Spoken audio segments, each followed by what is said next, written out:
So I've watched dozens of videos on Notion, but I'll be honest, I was a bit hesitant to switch over. I could clearly see that it's an incredibly powerful software and would help massively with productivity, but I already had productivity tools and systems set up that I'd spent the last 10 years or so building. But the problem was that I was using so many different programs. So for example, I was using Microsoft Excel to track my videos on YouTube. I was using Evernote for general notes and to keep track of storage backups. I was using Trello for some note taking too. And since 2013, I've been using Microsoft Word for my luggage list. So whenever I needed to catch a flight, I'd have everything I need to bring organized on one checklist. So after putting it off for so long, about 5 weeks ago, I finally pulled the trigger and downloaded Notion.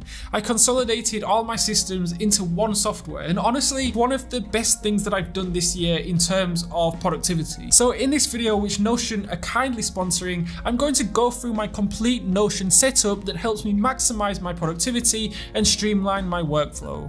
And by the way, there's a link in the description if you want to download Notion and try it for yourself to build your own productivity system. It's one of the best things about Notion. You can use it absolutely free. I mean, there's a lot of free software out there, but to use just the basic features, you usually have to pay. But with Notion, you can use pretty much all the features that you would realistically want and still not have to pay any money. So I'll go through my weekly schedule first, because that's what kind of influences what I do every day. So I've tried so many different types of schedules, from schedules that are so detailed and dictate what I need to be doing every hour of every day. But those kind of rigid schedules just didn't end up working. They weren't flexible enough. If something unexpected popped up, like we ran out of milk, for example, and I had to go to the supermarket, it would be really difficult to fit that into my routine. So you can see the schedule that I have now is super flexible. I have the bare minimum that I can get away with, so basically the most important tasks that I need to get done that day.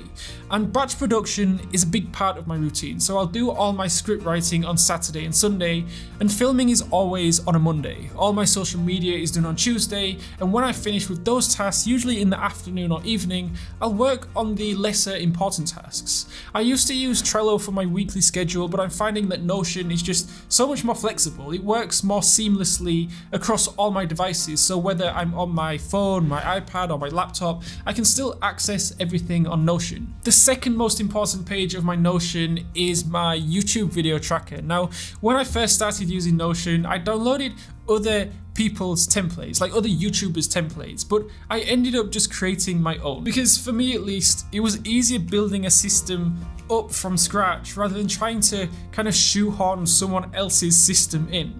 And I've really tried to keep my whole Notion setup as simple as possible. So for my YouTube video tracker, I have the video name, the status, so whether I'm writing the script, filming it, editing it, so basically where in the production process it is. I upload 2 types of videos on YouTube Shorts and my normal 10-minute videos, so the type column just shows which each video is. Video title is self-explanatory, schedule is when the video is going to be scheduled to go live on YouTube, so you can see this video here that I'm filming right now, my complete Notion setup to maximize productivity, that's scheduled for the 20th of September. So once I've finished filming a video, I'll pass the files over to one of my video editors, and in Notion, I'll drag it down to the editing part of the database. Once the editing is done and the video is sent back to me from the video editor, then I'll upload it to YouTube and schedule it and drag it down to the schedule section. And once it's published, once it finally goes live, I'll finally drag it down to the published section. That way I can quickly see which videos are where in the production line. Also, it's worth noting that each video on the database can be opened up, and what I particularly like about this is that I can have checklists for the editing process and the YouTube optimization process. And this has saved me so many times because it's so easy to accidentally forget to click the sponsorship box, for example, when uploading the video, or forgetting to add end cards or something like that. But with a checklist, it's almost impossible to forget those things. So that's the YouTube video tracker. The next page is the course tracker, and this is kind of similar to the YouTube section in that it's kind of like a production line. So I have courses that I haven't started preparing or filming yet. I have courses that are in the process of being made, so I'm either writing them or filming them. And finally, I have the completed courses. And as of today, I only have 3 courses that are completed: my flagship Transform Your Grades in 30 Days course and my 2 Skillshare courses. However, there are 3 courses that I'm in the process of making. 2 of them are ready to film, but I can't get to the office to film them because we're in lockdown right now. But hopefully next month I'll have them filmed. And just like the YouTube section, I can click on each project for more information like the lessons and the whole course script. And obviously once I've finished filming a course and it's all edited and published, I drag it over to the completed column. My long-term task list works in a similar way, in that it's a kind of a production line with columns not started, in progress and completed.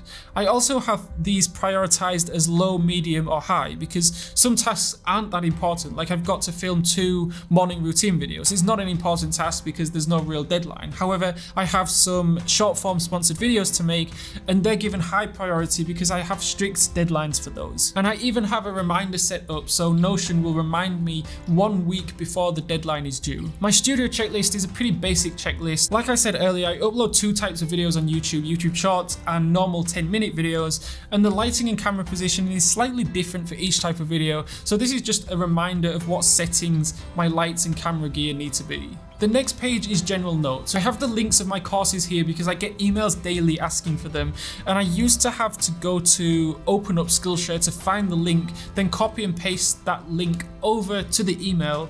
So now I have the links all copied to Notion, so if anyone asks, it literally takes 10 seconds to open Notion and copy them over to the email.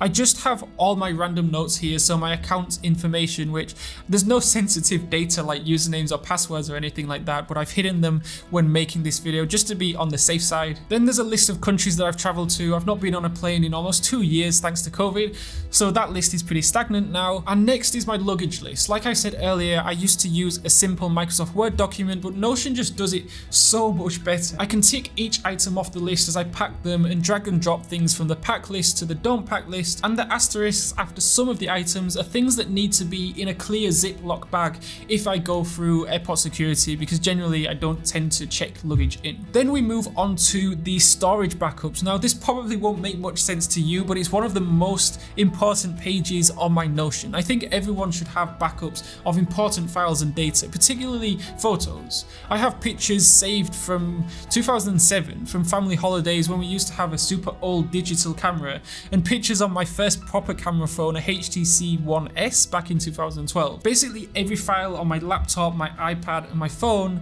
is backed up on cloud storage and external hard drives. So at least in theory, if I lost my laptop or it broke, then it wouldn't take me too long to get back up and running on a new laptop because everything is backed up.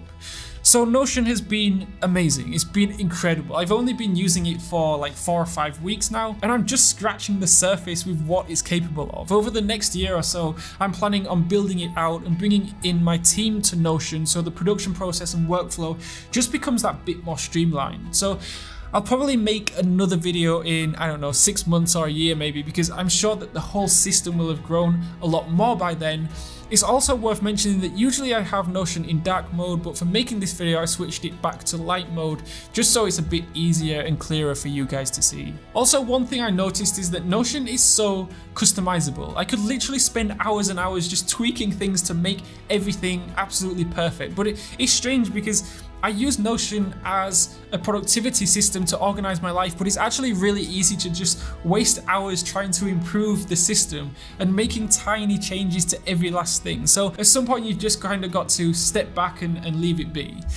Anyway, if you have any questions or have any suggestions on how I can improve my Notion, because like I said, I'm relatively new to using it, then do let me know in the comments, and there's a link in the description below if you want to check out Notion for yourself. It's completely free, so why wouldn't you, right? And if you're looking to improve your productivity, I made a video on how I make my 24 hours super productive. You can click on the card on the screen. Alternatively, I made another video on how I stay productive even when I'm feeling unmotivated, and whichever video you choose, I'll see you over there.